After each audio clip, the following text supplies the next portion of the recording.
আসসালামু আলাইকুম। হয়তো বাংলাদেশের ক্রিকেট খেলা আর আগের মতো দেখা হবে না। আমার সবচেয়ে প্রিয় ক্রিকেটার, বিশ্বের নাম্বার অলরাউন্ডার এবং সর্বকালের সেরা বাংলাদেশের সেরা ক্রিকেটার সাকিব আল হাসান অবসর নিয়েছেন দুই ফরম্যাট থেকে, টেস্ট এবং টি-20 থেকে। কিন্তু আমার সবচেয়ে বড় আফসোস, তিনি বলেছেন যে তার কেরিয়ারের সবচেয়ে টেস্ট ম্যাচ যে রয়েছে শেষ করতে চান সাউথ আফ্রিকার বিপক্ষে মিরপুরের মাঠে খেলে অবসর নিতে চান। কিন্তু আমাদের বাংলাদেশের বিসিবি যিনি ফারুক আহমেদ, তিনি বলেছেন যে সাকিবকে নিরাপত্তা দিতে পারবেন না। আমার সবচেয়ে বড় আফসোস, যে ছেলেটা বাংলাদেশের লাল সবুজের পতাকা বহির্বিশ্বে উড়াইছে, সেই ছেলেকে তিনি এখন আকতীয় করতেছে যে লাস্ট টেস্ট নিজের দেশে এবং মিরপুরের মাঠে খেলে অবসর নিতে চায়, কিন্তু তাকে আর নিরাপত্তা দিতে যাচ্ছে না।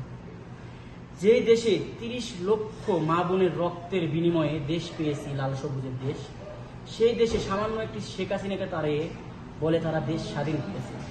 এই দেশে আর সাকিব আল হাসানের মতো ক্রিকেটার জন্ম নিবে কি নিবে না তা বলতে পারবো না, কিন্তু আমি 100-র মধ্যে 100 বলতে পারবো, সাকিবের মতো নাম্বার 1 অলরাউন্ডার বাংলাদেশে আর কখনো জন্মগ্রহণ করবে না।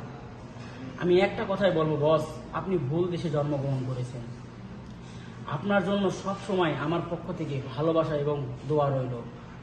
আপনি যেখানেই থাকুন, যেভাবে থাকুন, ভালো থাকুন, সুস্থ থাকুন, এই দোয়ায়। আর আমি আল্লাহ তাআলার কাছে একটাই দোয়া করব, আপনি যেন সর্বশেষ যে টেস্ট ম্যাচ সাউথ আফ্রিকার বিপক্ষে নিজের দেশে খেলে অবসর নিতে পারেন।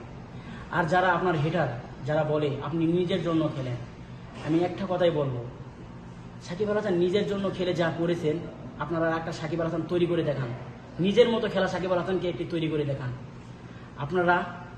আমরা বাঙালি শুধু মানুষের পিছে লেগে থাকি, কেউ ভালো খেলে তার ক্ষতি করার চেষ্টা করি, কিন্তু যে লোকটা আমাদের দেশকে বইয়ের বিশ্বে চিনিয়েছে, সেই লোকটাকে আমরা এখন দেশে আসতে দিতেছি না।